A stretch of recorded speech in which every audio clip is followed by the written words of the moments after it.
नमस्कार। देश काल में आपका स्वागत है। मैं हूं मुकेश कुमार। दोस्तों, सुप्रीम कोर्ट पर अब दबाव बढ़ता जा रहा है कि वो जस्टिस यशवंत वर्मा के खिलाफ कड़ी कार्रवाई करे, लीपापोती न करे। आपको याद होगा कि सुप्रीम कोर्ट ने 2 दिन पहले जस्टिस यशवंत वर्मा के घर पर जो जले हुए नोट मिले थे और उनका जो वीडियो है वो जारी कर दिया था, और जो हाई कोर्ट की रिपोर्ट है उसके आधार पर भी कुछ टीका टिप्पणियां कर दी थी और उससे उसको वाहवाही भी मिली थी। सब ने खुशी जाहिर की थी कि आखिरकार वो वीडियो जारी कर दिया गया। एक तरह की ट्रांसपेरेंसी, पारदर्शिता सुप्रीम कोर्ट ने दिखाई है और ये तारीफ के काबिल है।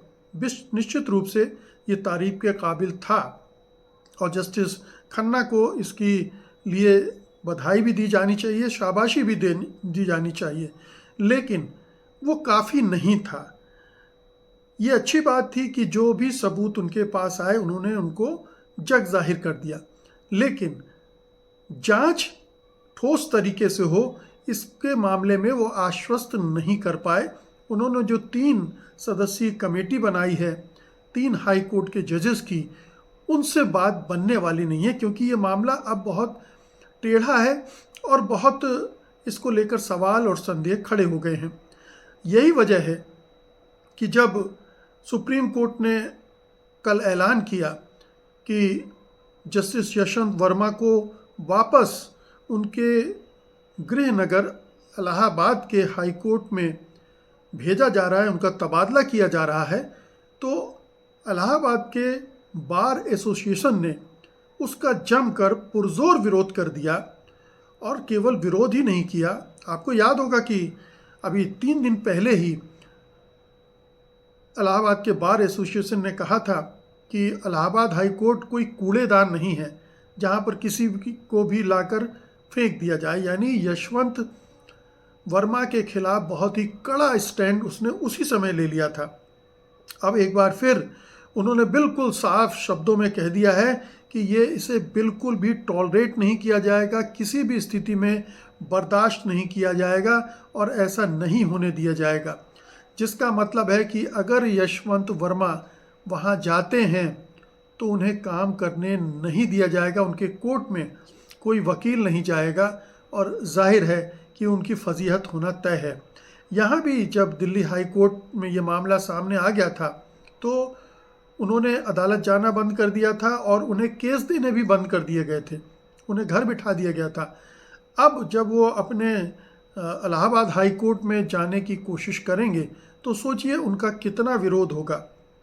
लेकिन इलाहाबाद बार एसोसिएशन ने केवल इतना ही नहीं किया है, उसने कहा है कि सुप्रीम कोर्ट को इसकी प्रॉपर जांच करानी चाहिए। चीफ जस्टिस ऑफ इंडिया को परमिट करना चाहिए सीबीआई ईडी को कि इनके खिलाफ एफआईआर दर्ज हो और ठीक उसी तरह से जांच हो जैसे कोई नेता, नौकरशाह या कारोबारी के खिलाफ मामला आने पर जांच की जाती है।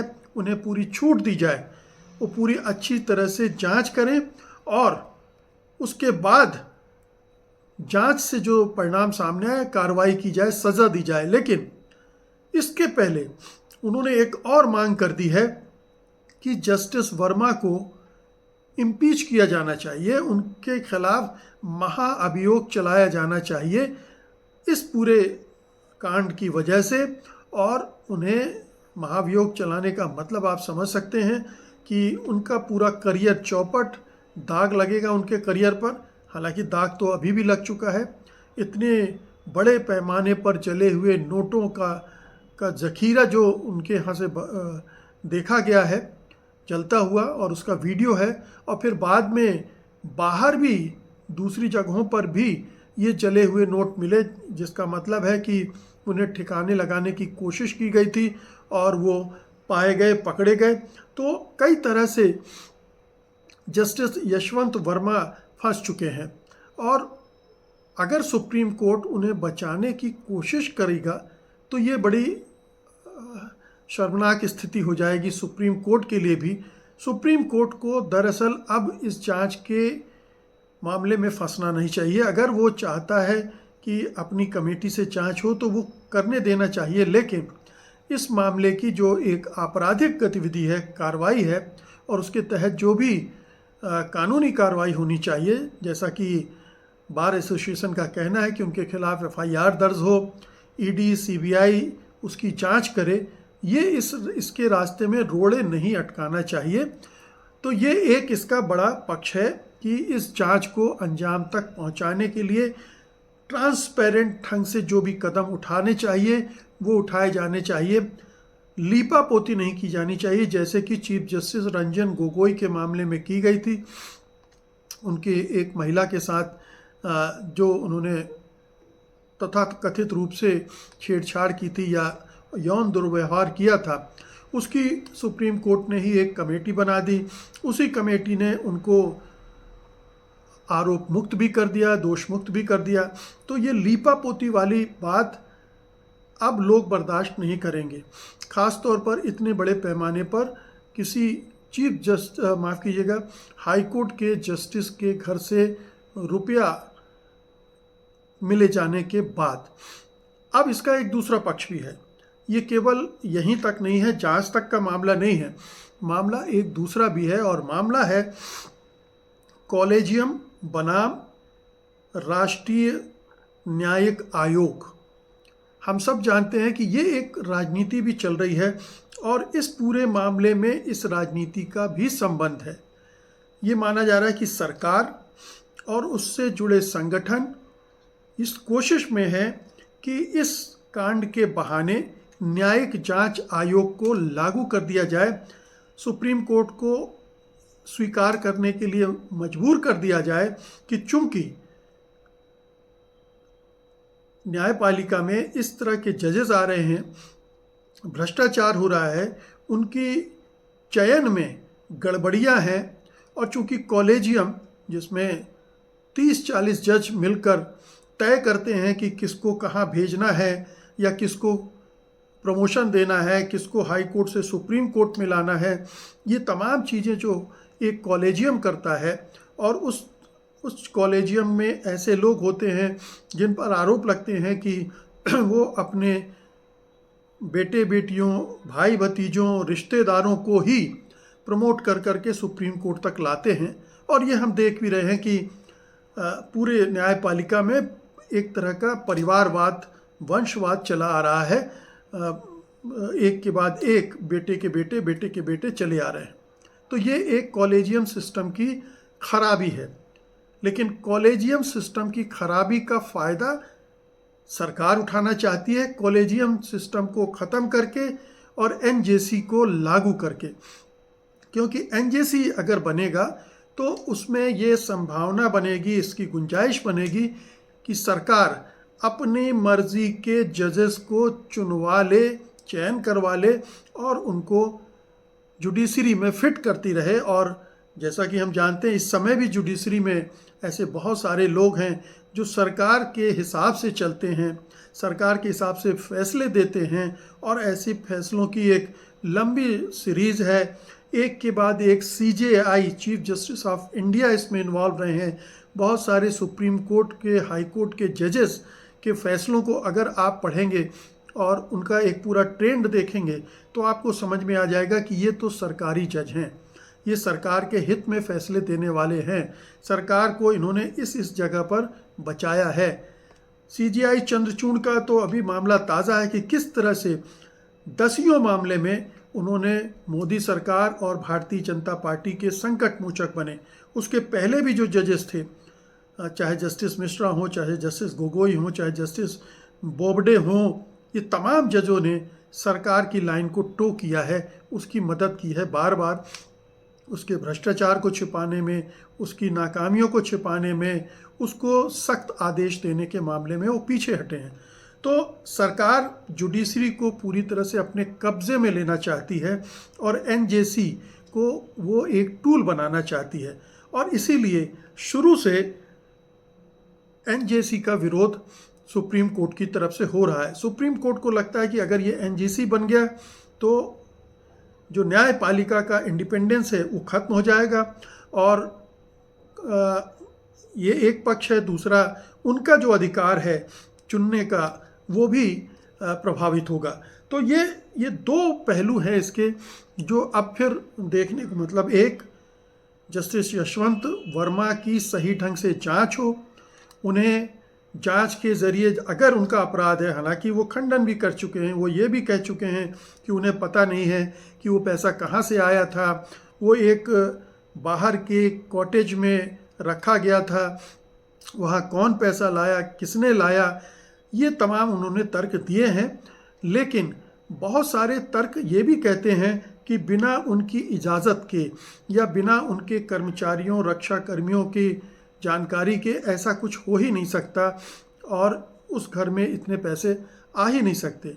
और दुर्भाग्य तो ये है कि उस रकम के साथ एक पूर्व CJI, chief justice of India को भी जोड़कर देखा जा रहा है, जो उनके साथ इलाहाबाद हाई कोर्ट में भी थे, और एक एडिटर के बेटे को भी देखा जा रहा है, और कुछ और दलाल जो कि हाई कोर्ट या सुप्रीम कोर्ट में काम करते हैं, उनके बारे में भी कहा जा रहा है कि उनका संबंध जस्टिस यशवंत वर्मा से था और वो उनके लिए काम करते थे, और ये जो धन इकट्ठा हुआ था दरअसल उसी काली कमाई का धन था जो वहाँ पर अचानक आग पकड़ ली। अब ये आग लगाने के मामले में भी 10 तरह की थ्योरी चल रही हैं, कॉन्स्पिरेसी थ्योरी चल रही हैं। एक थ्योरी ये भी है कि जस्टिस यशवंत वर्मा के घर पर ये रुपया रखा गया, आग लगाई गई, और इस बहाने यशवंत वर्मा को फंसाने की कोशिश भी की गई, और इस बहाने NJC को लागू करने का एक रास्ता भी तलाशा जा रहा था। ये एक इसका, अब कॉन्स्पिरेसी थ्योरी के बारे में कुछ कहा नहीं जा सकता कि कौन सी कॉन्स्पिरेसी है और कौन सी कॉन्स्पिरेसी सच है, जब तक कि पूरी जांच ना हो। इसलिए ये बहुत ज़रूरी है, बहुत ज़रूरी है कि जस्टिस यशवंत वर्मा के घर से जो धन मिला है उसके बारे में पता किया जाए कि वो धन कहाँ से आया, कैसे आया, उससे जस्टिस यशवंत वर्मा का लेना देना था या नहीं था, उनकी अनभिज्ञता में ऐसे कैसे हुआ, क्या उनके कर्मचारियों ने ये उनके साथ धोखाधड़ी की, या वो अपने को बचाने के लिए तमाम तर्क दे रहे हैं। ये तमाम चीज़ें हैं। तो एक तो जांच का अंजाम तक पहुंचना और जल्दी पहुंचना ये बहुत ज़रूरी है, और उसके लिए सुप्रीम कोर्ट को अपना रवैया बदलना पड़ेगा। जिस रवैये के साथ वो इंटरनल इंक्वायरी पर जोर दे रही है वो लोगों को पचेगा नहीं, क्योंकि वो रंजन गोगोई के मामले में देख चुके हैं कि उस जांच का क्या हुआ था, और ये तो उसके मुकाबले कई गुना बड़ा मामला है। उस मामले में हो सकता है कि सबूत नहीं थे, लेकिन यहाँ तो जले हुए नोटों का वीडियो मौजूद है, और जो नोट बाहर पाए गए वो अलग है। फिर बहुत सारे सरकमस्टांशियल एविडेंस भी इकट्ठे किए जा सकते हैं। जस्टिस यशवंत वर्मा को कह दिया गया है कि वो अपने फ़ोन को में से कुछ भी डिलीट ना करें, उनमें किसी तरह का छेड़छाड़ न करें, क्योंकि उनके फ़ोन की भी जांच होगी कि उनके संबंध किस किस से थे, क्या क्या बातचीत हुई, पूरा फ़ोन का कॉल रिकॉर्ड निकाला जाएगा और उसके बेसिस पर भी उनकी जांच होनी है। तो उससे भी बहुत सारी जानकारियां मिल सकती हैं। कहने का मतलब ये है कि ईडी सीबीआई ही इस मामले की ढंग से जांच कर सकती है, गहराई से जांच कर सकती है। जांच करने के लिए जो ऑपरेटर्स चाहिए, जो मशीनरी चाहिए और जो स्किल्स चाहिए, वो आखिरकार हाई कोर्ट के जजेस के पास तो होती नहीं है। वो जांचकर्ता नहीं है, वो जज हैं।